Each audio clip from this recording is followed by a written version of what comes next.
This is Back Talk by Successful Black Parenting Magazine, the most listened to podcast for parents by parents.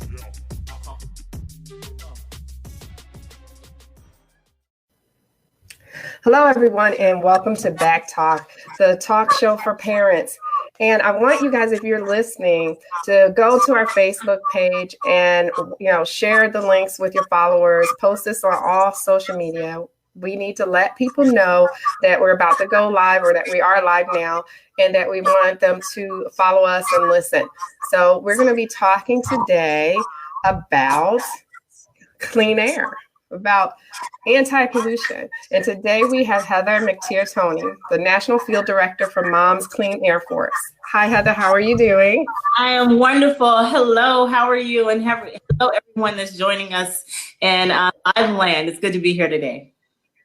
Great. Well, tell me about Moms Clean Air Force. I like the name. How did that name even come about? So it is wonderful. First of all, Moms Clean Air Force is an organization of over 1 million moms, dads, grandmas, aunts, play cousins, you name it, everybody from all over the country. And we come together to make sure that we are protecting children from air pollution and climate issues. So it's a wonderful organization. And the name actually came from one of our co-founders, Dominique Browning. She's also our senior director. And, with the focus on clean air, really moms are a force to be reckoned with. And so the name Moms Clean Air Force, I think, fits us very, very well. But it's an organization that's maybe about 8 years old now. And we've been moving across the country, really spreading the message of how to protect our children from air pollution and from climate. And I can tell you it's no greater time than right now to be involved. Well, I believe that. I follow politics. I know what's going on.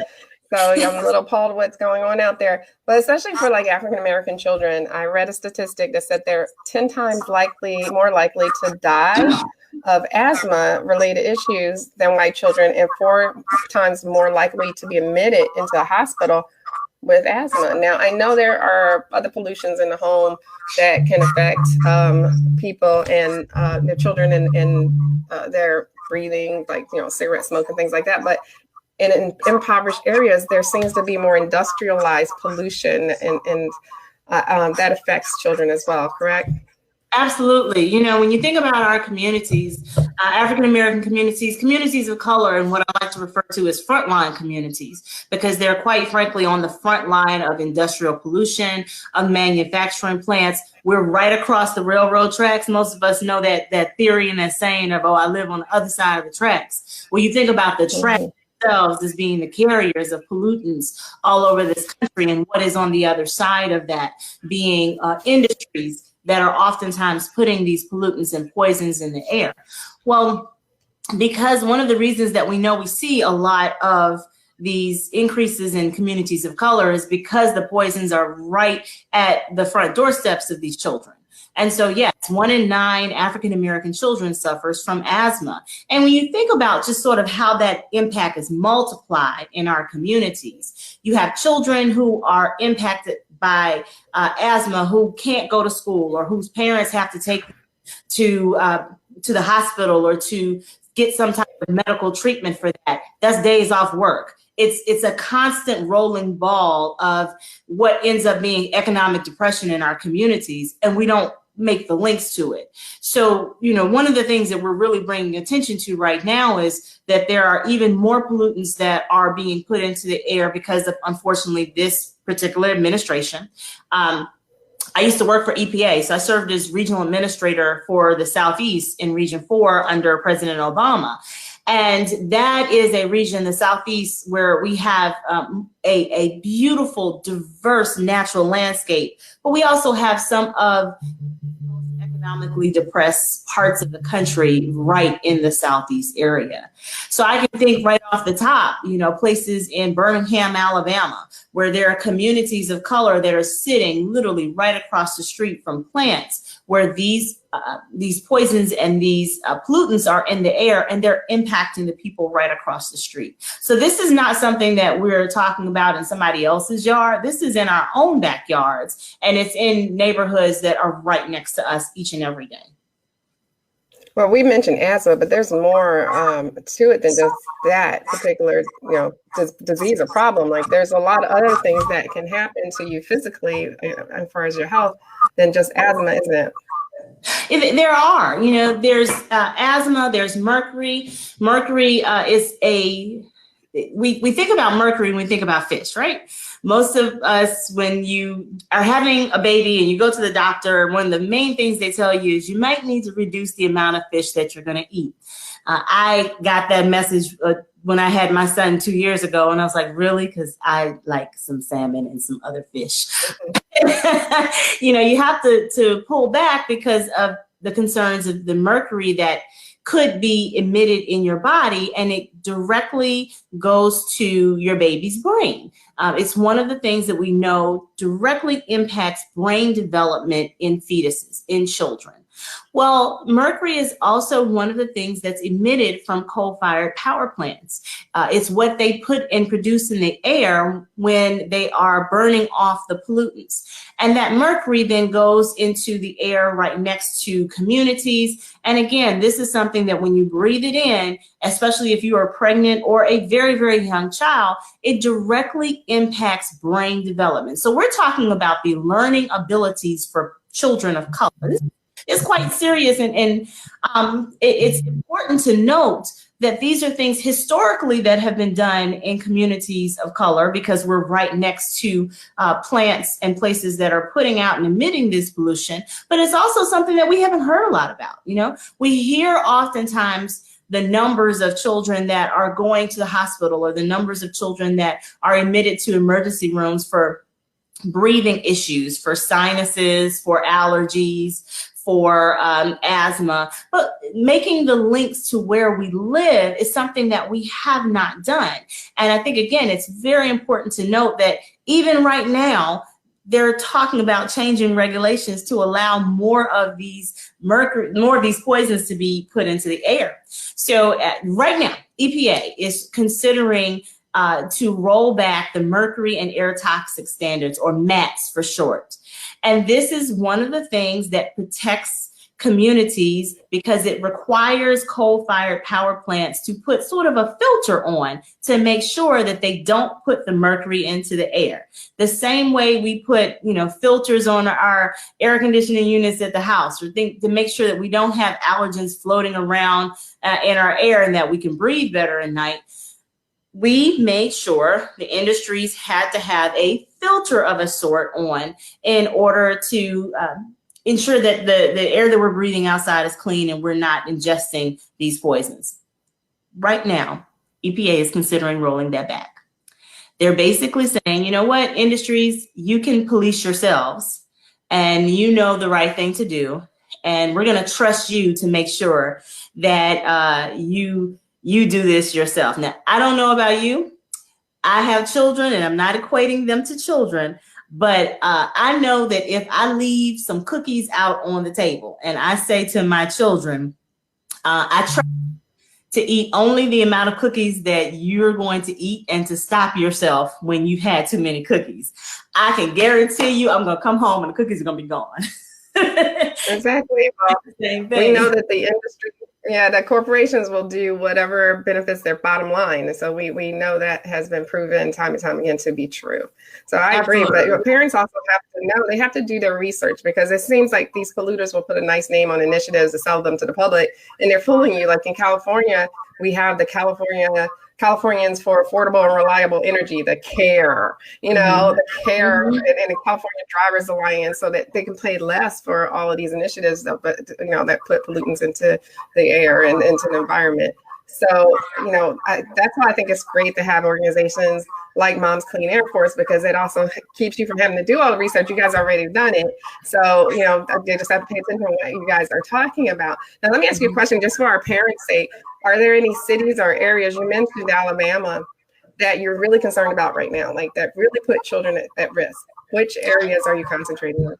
There first of all, any area that has any type of industry going through it at all is a concern. We can't say that one community is more important than any other, because to us, quite frankly, all of our children, no matter where they are are at risk. What we want to do is make sure that we are equipping and empowering parents to have the resources and tools they need to go to their local elected officials or their state leaders and their congressional leaders and say that we cannot continue to poison our children.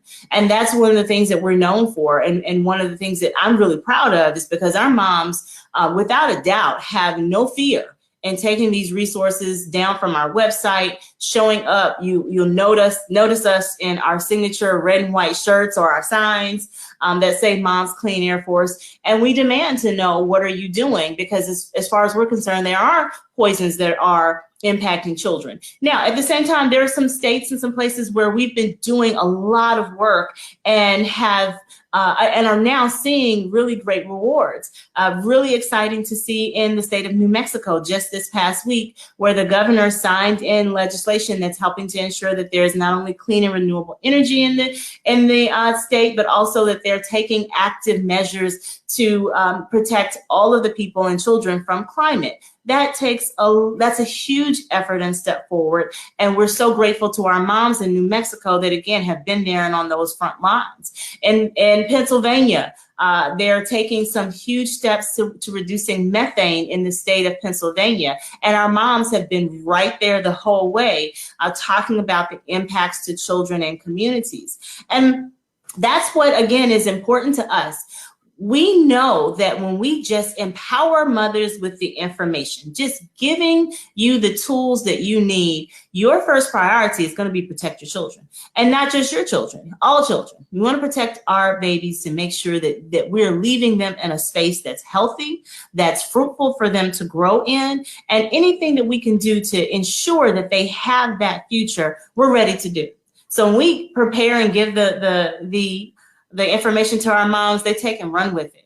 On the other side of that, we ask our mothers for their stories, because those stories are very powerful when we're going to Washington to advocate on behalf of all of our children, to say that air pollution is harming our children in more ways than we can imagine. It's important for mothers to make sure that when they're going to talk to their city council meetings, city councilors or their mayors, that they are asking the questions about sustainability and clean energy and the things that can be done right there in your own community. Or even in things such as locating schools, asking questions about what is the traffic going to look like that's coming by this school? What's the traffic look like that goes by my daycare?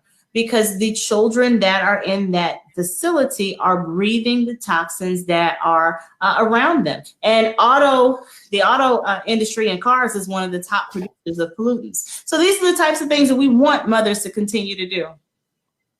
Right, they have to ask the right questions. Talk to us a little bit about what's going on in Washington, D.C. right now with Wheeler and the hearings.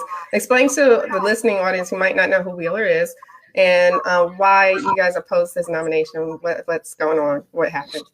So Andrew Wheeler is the acting administrator for the U.S. Environmental Protection Agency, and he served as the deputy under Scott Pruitt. Now, that name Scott Pruitt may ring a bell to folks because he was fraught with all types of scandal when he was the EPA administrator, and ultimately he resigned. But that left Mr. Wheeler to come into his place. The thing that should concern everyone about Mr. Wheeler is that he is a former coal lobbyist. So we're actually putting the fox in charge of the hen house. You know, I went to the hearing on Mr. Wheeler to listen to the questions that were coming to him from the Senate and to listen to his in a way interviewed to be the new administrator for US EPA. And there was a portion of the hearing where they actually showed the plan for deregulating EPA that came from one of his clients. And even after he said that he was not participating with that plan, he didn't have any knowledge of it, they showed pictures of him in the room with the client holding the plan and have shown where he has literally gone through like a little checklist to check off all of the deregulation that the coal industry wants at EPA. This is the thing that should make parents mad. I mean, mamas should be righteous indignation, because this gentleman is now trying to be the head of the agency whose sole mission it is to protect human health and the environment. The first of that being human health. So how in the world someone can come and claim to be the top person to protect our environment and our climate, and they are hired and following the plan of the people who want to completely deregulate and put all the poisons back in the air, is befuddling to me. But that is the reason why we were there and on the Hill. That is the reason why we are asking every single member of your listening audience to today pick up the phone, call your senator. It does not matter if they are Democrat or Republican. Call them, tell them your name and that you are a resident of their state and that you want them to vote against Andrew Wheeler, because we cannot afford to put the fox in charge of the hen house. We just don't do that. No, absolutely. I agree with you there. And I have a problem with lobbyists being appointed to these positions because, they're going to be biased. So here's the thing, I don't get, and I know it has to do with money in the long term, but these polluters, the head of these corporations, these industries, you would think they would want a world where their children can breathe easily. I know they have money and they can move and they can buy just about anything, but why ruin the one planet that we have off of greed? I just never can wrap my head around that. We have one planet. If we have the statistics now that are so high for children dying from not being able to breathe, it won't get any better with these people in charge. It's going to get worse. 10 times, the death rate for African-American children. So that rate is going to go up. We're talking about your children. The people are listening. That means somebody will likely pass from this not being able to breathe. I mean, that's really a travesty to let that happen. So our listeners, we want you to pick up the phone, find out who's in charge. You can just Google it. You can find out who are your representatives and give them a call and let them know no to Andrew Wheeler. That's really important. Absolutely. And another easy way to do it is on our website. So if you go to www.momscleanairforce.org, and it's all one word, moms with S, MOMS, momscleanairforce.org. We have a whole section there on how to contact your legislator, how to contact your senator, your congressman, but your senator, how to contact your senator and tell them to vote no on Wheeler. And then we have the resources that you need that tell you why they should vote no on Wheeler. So we made it very easy for you. Just go to our website and follow the directions. All right. That's fantastic that you made it really easy for it. So there's no excuses. So make sure you go and do that. Now, it's so important that our community votes. I heard so many people during the election say, the big election and the primaries, they don't understand politics, or they don't vote, or they don't like this candidate. They don't like that candidate. I always say it's not like Facebook likes. It's not about who you like or who you don't. It's oftentimes about the best person in place for your children. And you have to make a decision. You don't have an option to sit out, even if you do. It's not an option. Like, you're putting people's lives and their livelihoods at stake. So, what do you say to people who don't understand politics and they don't vote? What do you say to them? It's not about understanding. It's about a duty and what we're supposed to do. Sometimes it's not about voting for someone. It's about voting against someone or something. It's the power that we have to make our voices heard. And your children cannot vote. They can't. They turn 18. So it's a vote not just for yourself, but as you said, it's a vote for your family. It's a vote for your children. It's a vote for the future. When I think about climate issues and their relationship to voting, one of the things that you just said that I want to make sure really clicks with people has to do with, people not getting or understanding that this is such a dire situation. It doesn't seem like it affects you, impacts you right this very moment. And so since it doesn't, then it's easy to say, oh, we'll deal with that later. A lot like elected politics, people don't see where their one specific vote may or may not count. But I want to challenge that theory. because all across this country, in both the midterms and the 2016 elections, we saw very, very close races where one vote did count. It did make a huge difference. We're seeing now where decisions were made and people have been appointed as a result of decisions that were made in electoral politics that are now having to be reversed. We're seeing where in the state of Florida, millions are getting their right to vote back because people went to the polls and said, we want to make sure that people who were formerly in prison can now have the right to vote. That's going to change the face of Florida. In the state of Georgia, where Stacey Abrams was running, and there were so many voter irregularities that now they're being on their face. And as a result of all of the push that people did, we're going to see Stacey Abrams continue her work in the future and return the State of the Union address, which I think is an amazing thing that's happened. But again, this started because people went to the polls to vote. So the move and the wave of voting goes so far beyond one particular day. It has effects that happen for years and years to come. There is also, with respect to climate issues, and this is what we're seeing and feeling right now, and why at Moms Clean Air Force we're so adamant about people being registered to vote, is that we're running out of time, pure and simple.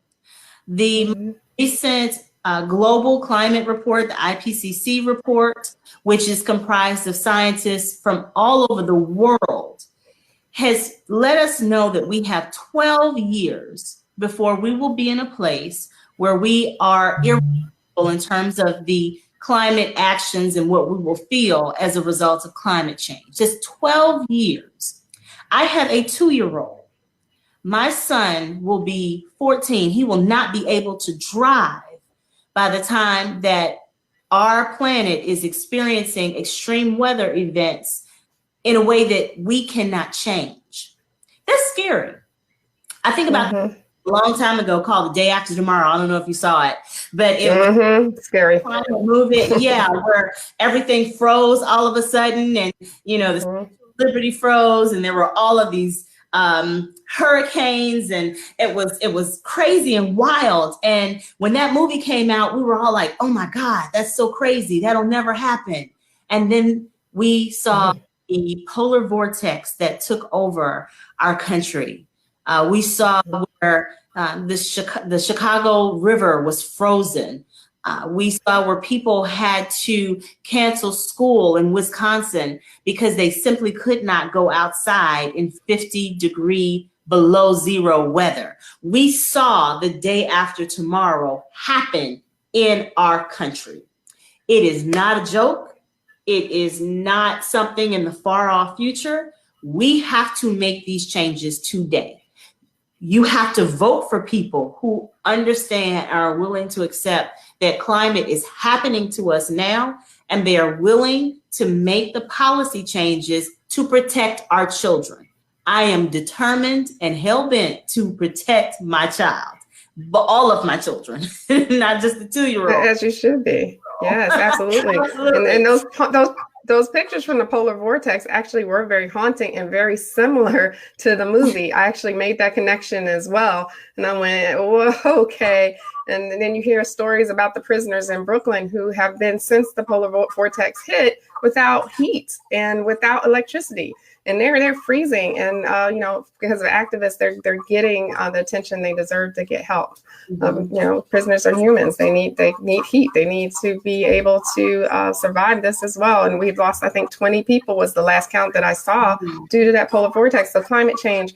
Then I read something about, we have the glaciers melting, right? And they just found the hole under one of the glaciers that's melting that has already opened and is providing heat to help melt it faster.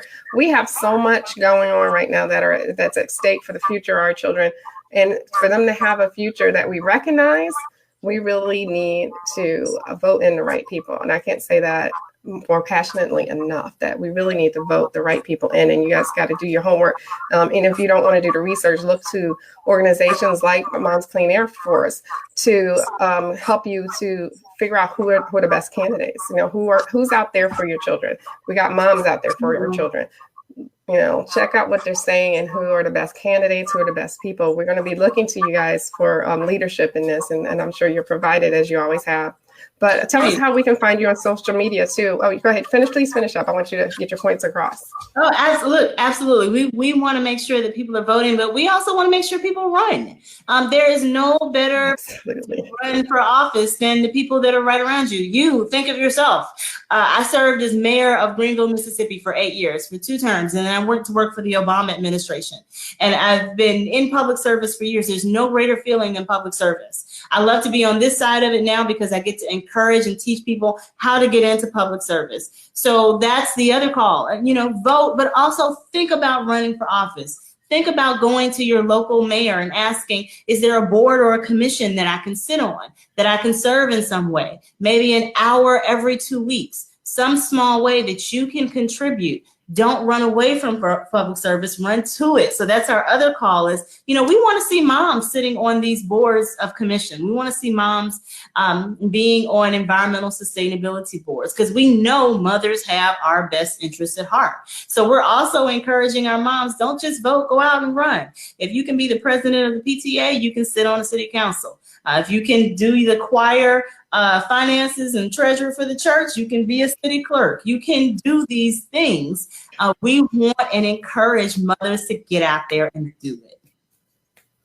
I am so for that. And I may be talking to you in the future about that. I just moved to LA not long ago, but I'm getting my roots down and definitely something that I'm interested in doing. But please tell people where we can find you. You mentioned your website. Please talk about social media where we can find Moms Clean Air Force. Absolutely. We are on all forms of social media. So our website is www.momscleanairforce.org. And you'll find there all the tools and resources that we talked about. We have a really exciting one that's coming out within the next few weeks. It's called Community RX, like RX the prescription. And it is a program that is designed for the African American community that talks about environmental health. So we are really excited about that. We have a program called Ecomadres that's for the Latino community. So we have a lot of different programs and resources, and we encourage people to get involved. You can find us on Twitter at Clean Air Moms, and you can find us on Facebook at Moms Clean Air Force. We're also on Instagram and on Pinterest and LinkedIn. So you can find us on any of those outlets by using Clean Air Force in your search, or you can find us using the hashtag of Clean Air Moms. We're all over social media. That's fantastic. And I want to thank you for coming on and talking to our listeners. This is definitely something they need to know about since it affects us so directly and so closely to our community. So I just put up the website just now, momscleanairforce.org. So you can go there and check them out. I appreciate it. If you're watching, also be sure to follow us on social media. We're at Black Parenting One on Twitter and on Instagram, Black Parenting Magazine. We'd love to see you guys there. We're on Facebook if you're watching this or you're watching it from our website, but all of our links are there too. So until next time, we will see you soon. Thank you all for listening. Bye-bye.